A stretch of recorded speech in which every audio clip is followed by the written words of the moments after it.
Okay, good morning. Another day, another transport ng mga gamit. Paakyat.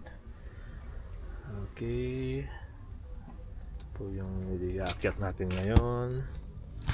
Saka yung ibang gamit sa loob. Okay. So again, gagamitin po natin ang ating EcoFlow.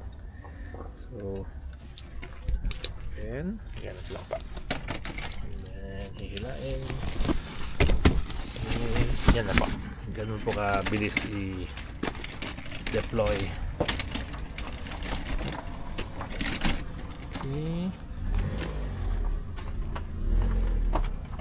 So ikakarga po natin itong Starlink at a-assemblein po natin yung bagong kuha natin na casing niya. Okay. And then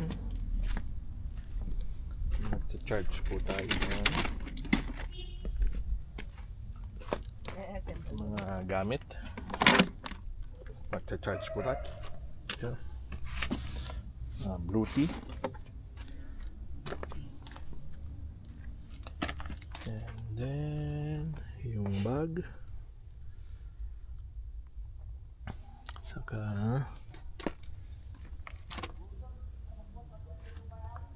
ito pong ibang items. Ito pa.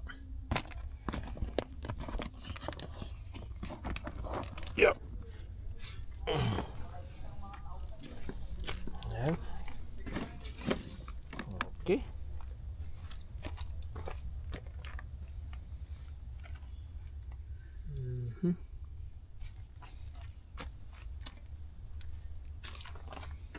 Ito pong purifier, ita-test po natin mamaya.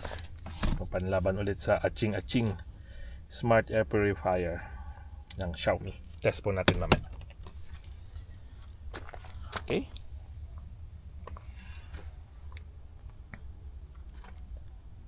Ito ang ating biyahe for today. Para sa ating EcoFlow camping trolley. Naibilan po natin ng net ng motorcycle. Kapag nagbibiyahe tayo from baba.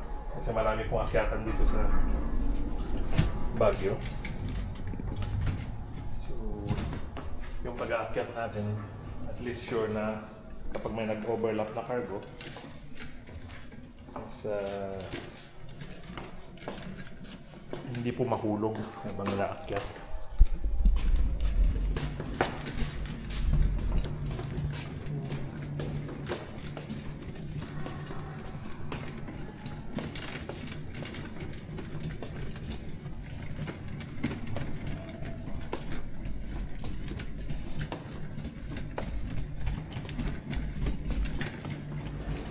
Okay.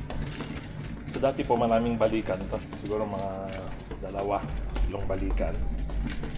Dahil mabibigat po yun iba yung mga Bluetooth power banks, ganyan na. Pero ngayon po isang kargahan na lang. At ganun po ka-useful itong EcoFlow na to. Camping trolley. So, again, sa mga marami pong araw-araw or kahit na weekly at maraming binubuhat, highly recommended po itong investment na ito. Paganda po niyang tool. Okay?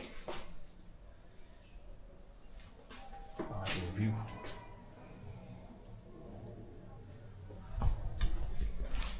Salamat po!